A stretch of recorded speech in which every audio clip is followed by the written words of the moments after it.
Hello, everyone, and welcome to this episode of Wings Podcast. This is your host, Milind Agnihotri.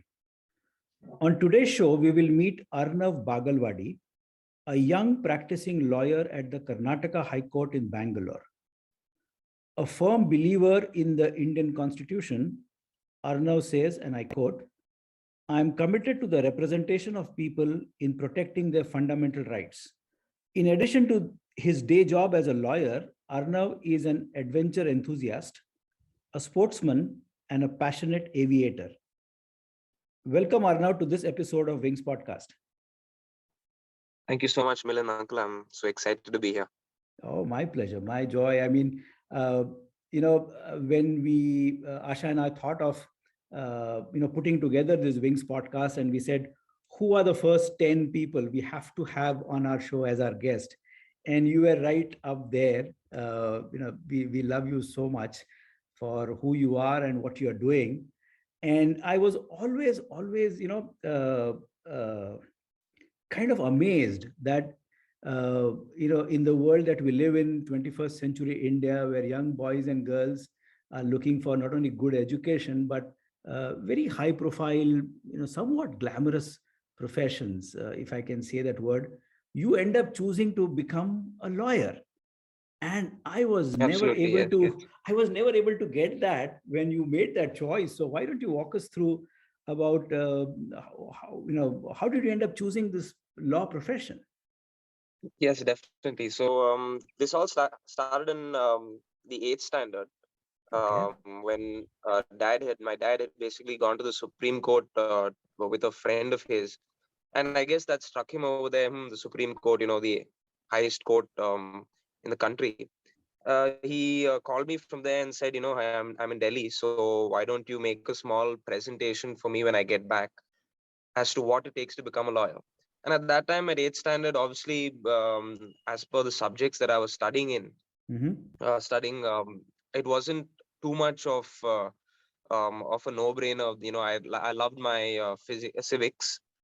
I loved my history and political science. So at least insofar as the subjects that I was studying back then, that was good enough to make me understand that maybe this is probably the line of profession I could probably go to. And then when I got my chance to, obviously in my school, we also had a chance to drop science and take up economics. So once I, kind of zeroed down on, not taking up a profession that required science, that also started, I, eventually zeroed down in the profession. And then, of course, once I did join law school, the internships that I did, I did about 5, 6 internships, and mainly most of them were litigation internships, where you basically go to court, and that really stuck with me. And to be able to go to court every day, represent someone, meet different kinds of people, and interact with them, that was what really got me going. And that's pretty much how I started off, all back in 8th standard. Yes. So wonderful. In fact, law, I mean, for me, it's a very distant subject. Given a choice, I will never want to go into a court ever in my life. But I don't think you should also. no, but Unless, of course, just to see, but yes. Yes, of course. And it's I don't know, some of the notion of courts one holds in the mind is one place where you want to stay away, courts, police station, law as Yes, such. probably the hospital also. Yes. Yeah, hospital as well. But tell me, I'm sure, the profession would have its own highs and lows. I mean, as a young lawyer practicing in Karnataka High Court today, how many years are you in practice now, if I could ask? This May would be 4 years. 4 years in into practice. So still very initial nascent stages. Yes. Any experience of probably a first win in the courts that you distinctly remember? Absolutely. In fact, this one time I was given a chance to argue final arguments in a check bounce case, as we know it. And this was a relatively easy case in terms of the whole legal aspect to it. But, being my first time, I, took the opportunity and got prepared with the arguments and argued for quite some time. So much so, I think, because it was such an easy case, and because the judge also who was taking up this case was assigned with the subject matter of check bounce cases. He's obviously much more knowledgeable in terms of the law, and he's used to all of this. So I anyway argued the case for quite some time, so much so that he had to stop me. He's like, okay, I need to go. So you better wrap up your arguments. So anyway, I did that, and I was able to get an order in my favor, convicting a 60-year-old to jail, simple imprisonment for about 6 months. So although morality wise that may not sound too good, but it was a good opportunity for me to come and argue my first case and eventually get an order in my favor. So I was quite happy about that. Wonderful. And I'm sure over the years, cases would have got more and more complex. You said that this check bounce case was pretty straightforward. Any experiences of some of the complex cases where either you were leading the argument in the courts or you were supporting whichever way, something which went in your favor, something maybe you didn't. Love to hear that. Absolutely. So see, that's the beauty of the profession. It has its ups and downs, and every day for us as a lawyer, going to court every day, it's a challenge, and that's something that keeps you on your feet, and that's exactly what I live for in terms of the profession. So there was this time I just about started interning post my graduation. And I got a chance to do a lot of research for the government when I was working then with my senior, Mr. A.S. Ponana, who was the Additional Advocate General at that time. I got to do a lot of... That is for the Karnataka state government, right? State, yes. Government of Karnataka. So he was appointed Additional Advocate General, and I had the privilege of working under him and doing a lot of research for him. So at that time, there was a challenge to a law that made it compulsory for doctors to do a 1-year compulsory rural service. So, and this law was brought about by the then government of Karnataka. And so obviously a lot of doctors weren't very happy with it. So there was an agitation also, right? If I remember right, a lot of agitation had happened that time. There was a small agitation at that time, but eventually we were able to, I'd like to think because of a little bit of research that I was able to do, and of course the arguments of my senior, we were able to actually get a judgment in our favor, and the law was eventually upheld rather, and even till today, when I meet some of the doctors of my age, the first thing I ask them is if they've done their compulsory rural services, which not all of them are for it, but eventually the India, most of the population is, as we know it, in the rural areas. Correct. And that's the area which really requires a lot of healthcare. Yes. And I guess that's primarily the reason, apart from the entire law aspect, that we were able to get a judgment in our favor to ensure that, healthcare is also seen in the rural areas as much as it is prevalent in the cities and the urban areas. No, I mean, so that was one judgment, Yeah. And, we worked extensively for almost about 3 months or so. So it is that very, very... and any experience intellectually stimulating. Yeah, any experience which has been otherwise? I mean, which was, you had to tear your hair apart. Yes. So there was another time where I think it was in 2019-20, if I'm not mistaken, or 2020, when the CET exams had been announced.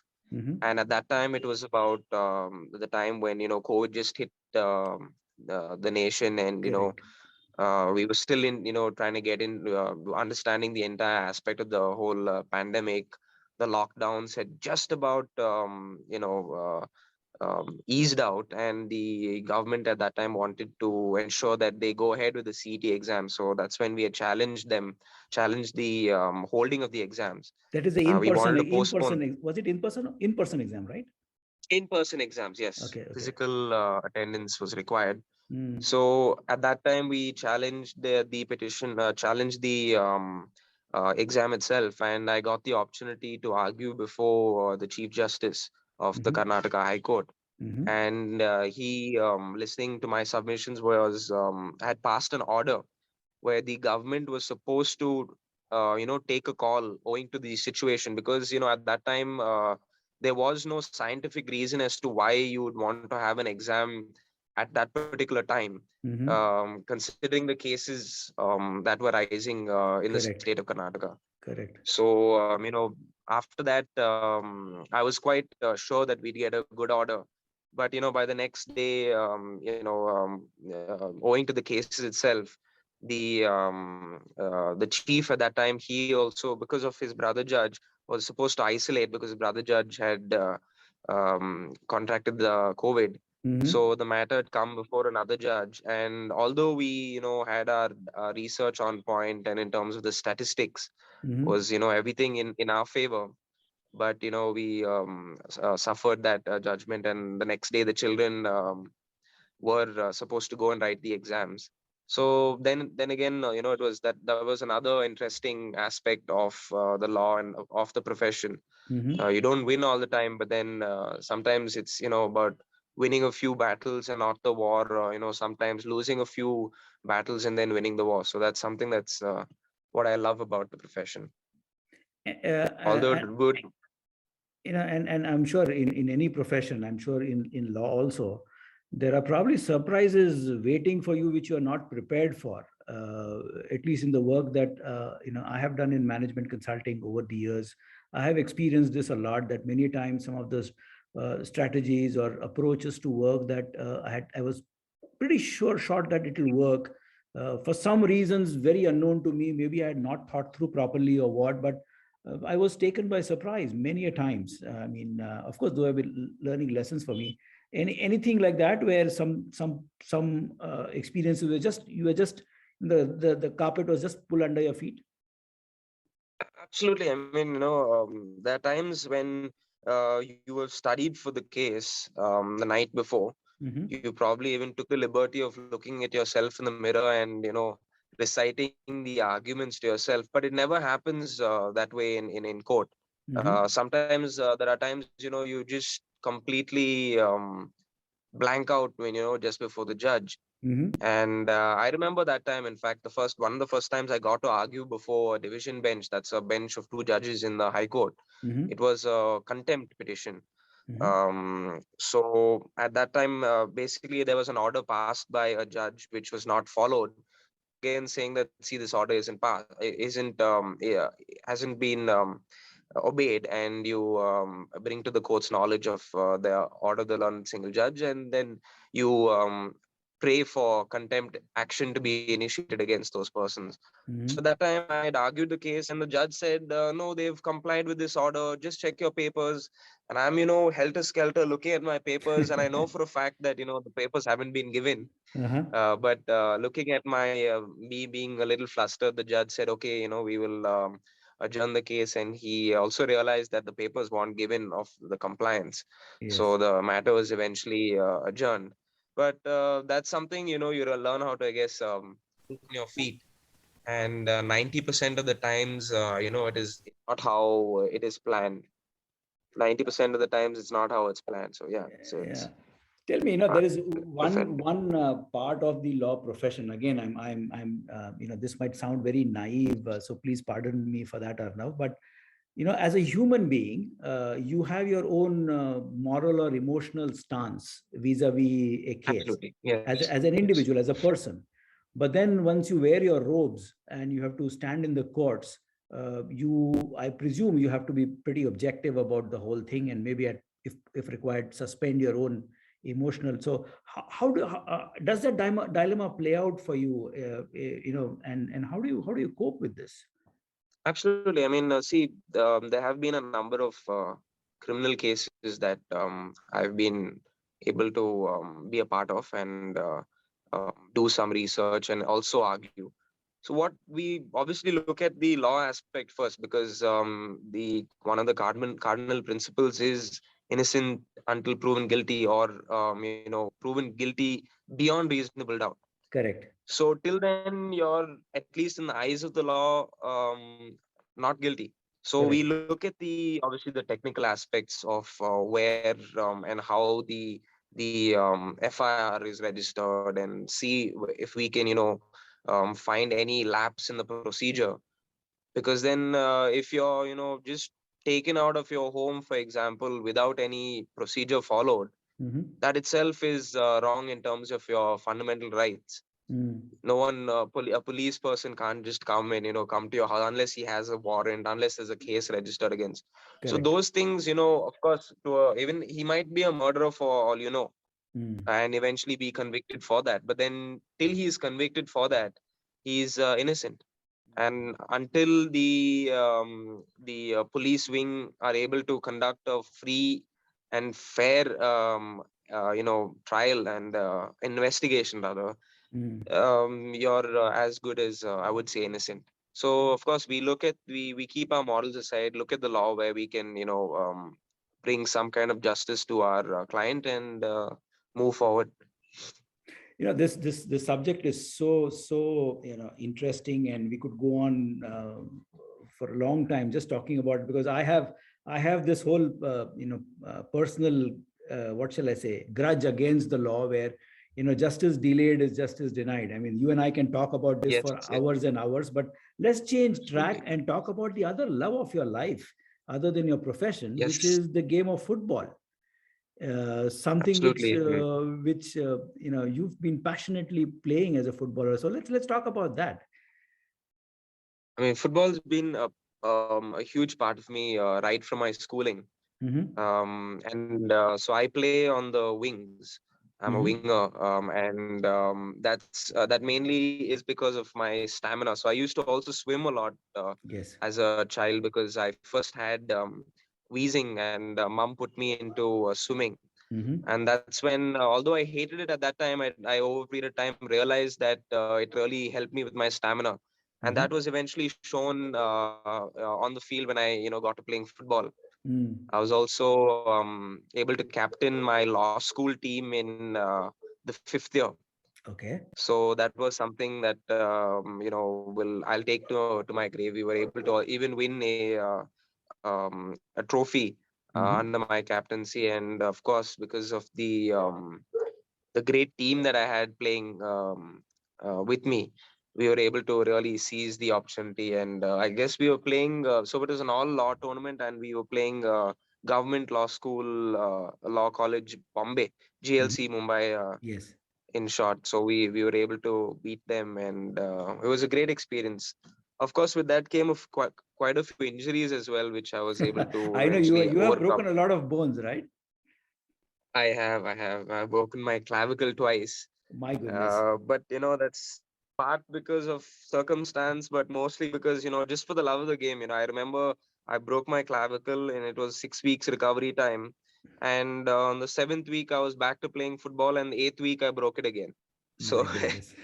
it's, yeah, just pure love for the The game. team sport also teaches a lot of leadership, right? I mean, leadership lessons are there. I mean, you and as a captain, I'm sure of the team who won trophies. Uh, you know, any leadership insights that you think which has stayed with you even today? Absolutely. So I mean, I was in my second year when I first got inducted into the football team. Mhm. And at Second year that of law. time, my captain, Second year yes, of yes, second okay. year of law, that's Okay. right. Second year of law, got into the football team in the university for the law school. Hmm. And at that time, my captain was Nakul Ganapati.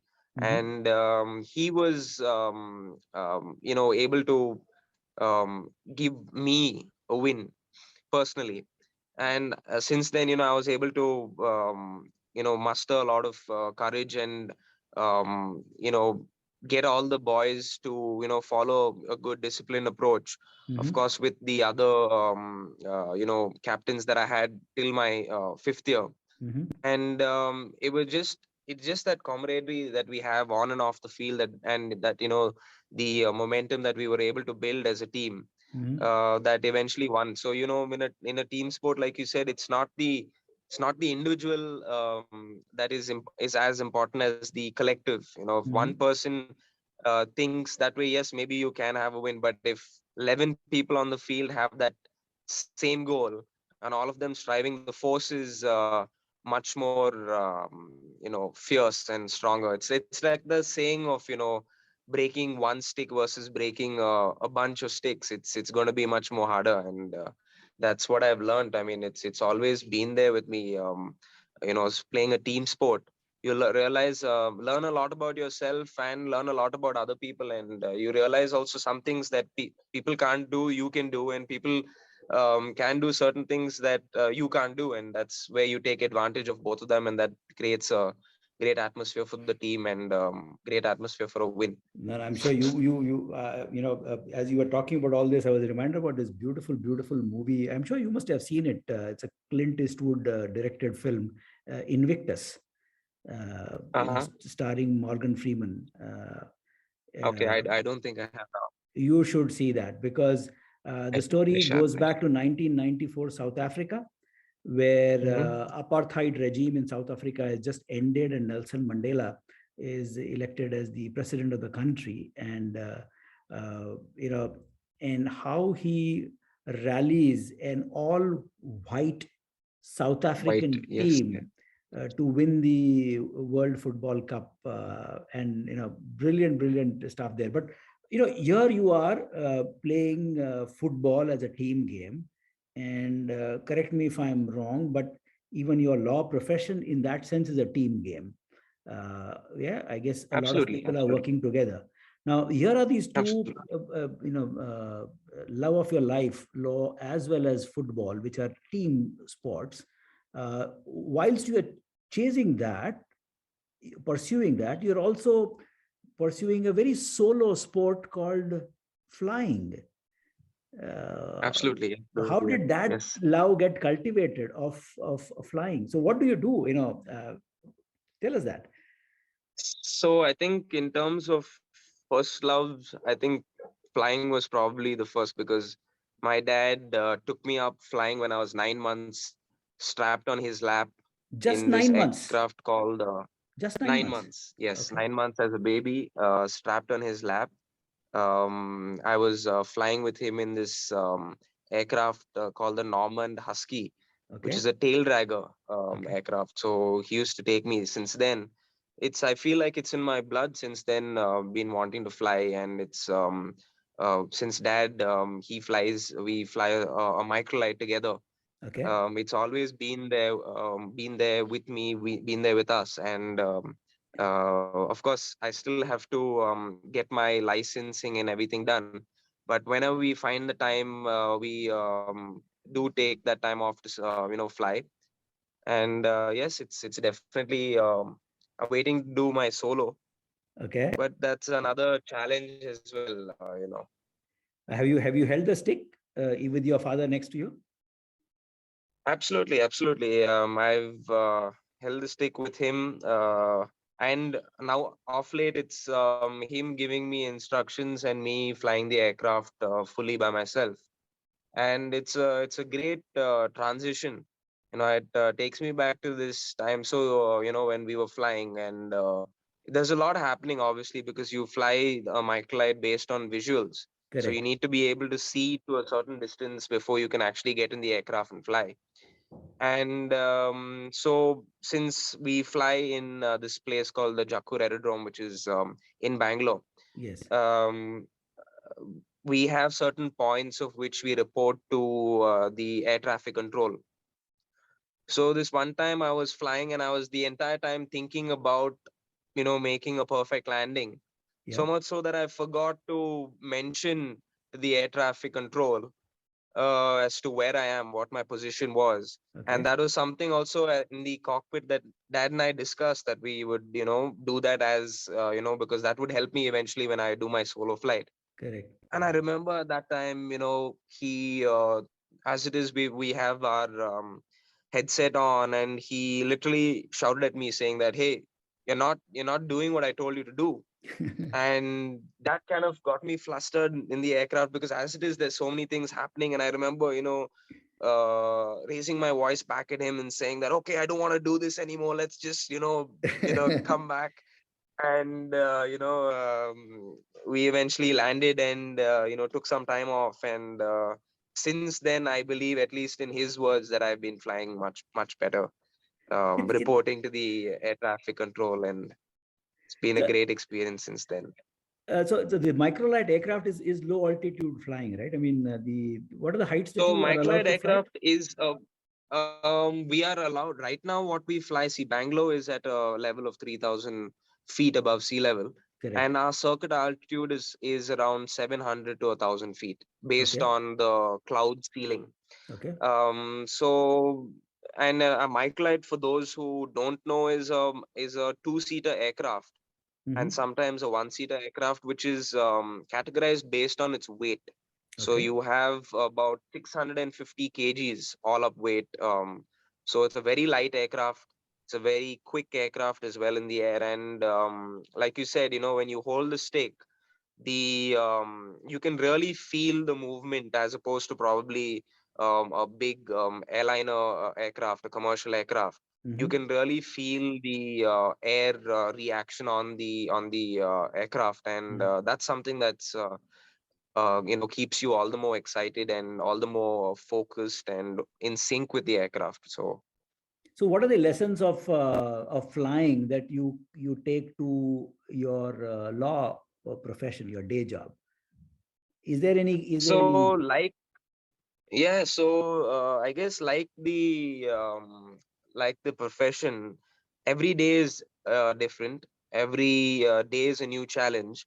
Similarly, every day of flying is different, because the wind patterns are different every day. You might have a day there where the wind speeds are much more strong, Mm-hmm. when there are days you might not have any wind at all, and it has a lot of effect on the aircraft.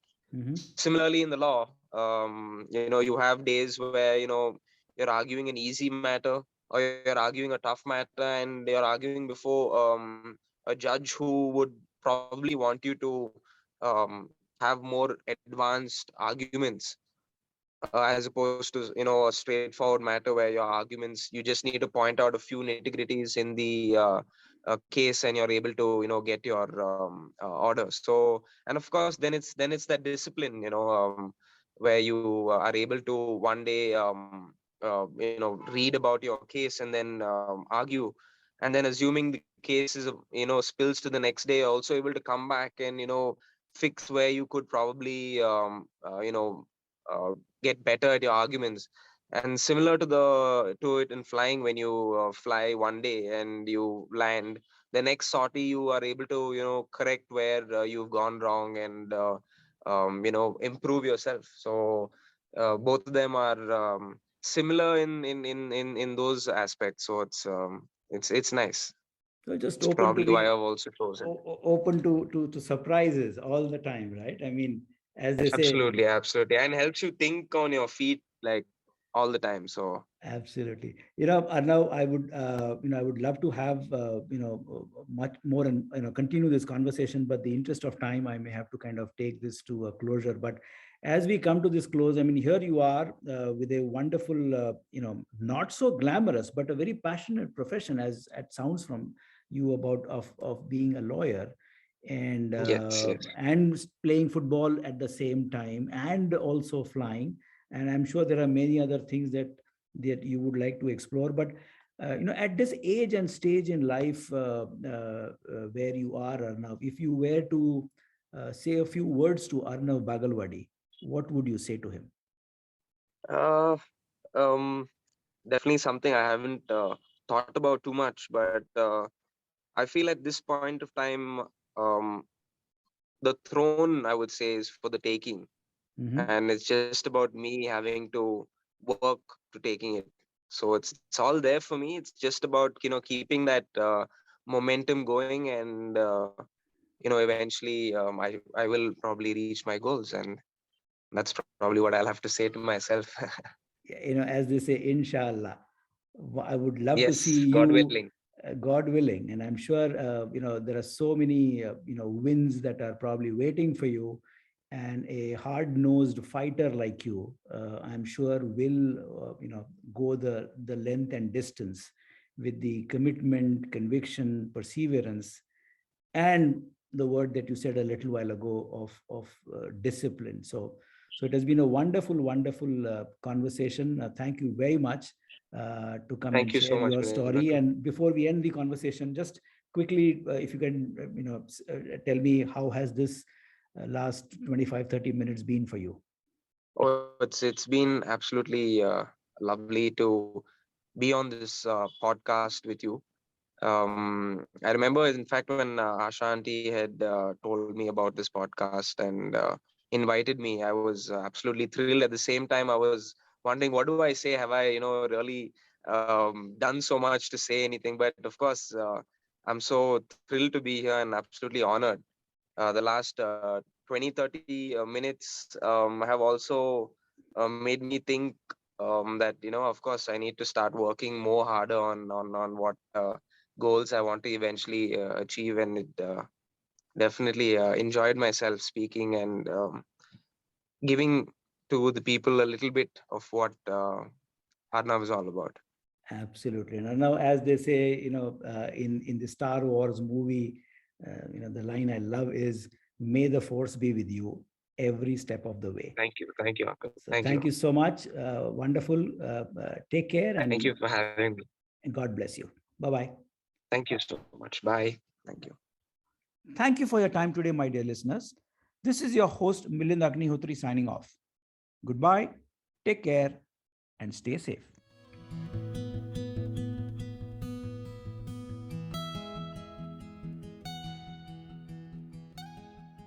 This podcast is for general information purposes only and should not be considered as a piece of any professional advice.